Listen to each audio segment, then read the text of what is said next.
Hey everyone, my name is Cai. I'm a Senior Manager of Government Relations here at BAYADA Hearts for Home Care, and I'm popping in to say Happy Pride Month to everybody and to just take this chance to share some facts and stats and my own personal story that really outline why healthcare advocacy is so critical to the LGBTQ plus community right now.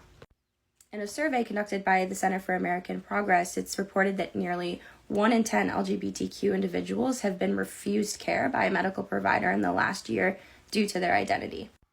For transgender people, this figure is more than 3 in 10.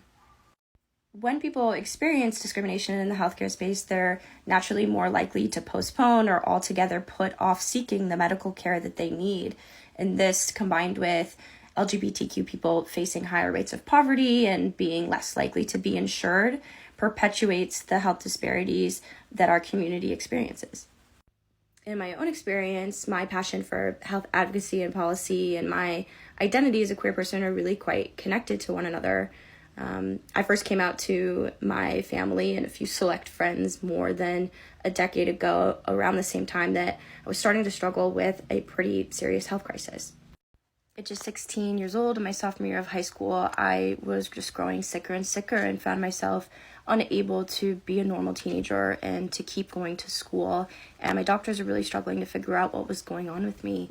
It took about 18 months and hundreds of doctor's appointments before we finally figured out what was going on. And at 17 years old, I underwent brain surgery that changed my life. When I woke up from surgery and finally started to realize that I was going to get better, I was truly overwhelmed at how lucky I was to have my mom and my doctor and a community of advocates that were fighting to make sure that I got the care that I needed. And I knew that that was not a reality for a lot of people, and certainly not a majority of LGBTQ plus people. That experience really ignited in me a passion for health policy work and advancing policy that will strengthen access to healthcare services. And home care is a critical piece of that puzzle. Home care gives hundreds of thousands of people across our country the opportunity to remain independent and a part of the families and communities that love them. And I think we all deserve that kind of care and the opportunity to remain a part of the communities that make us who we are.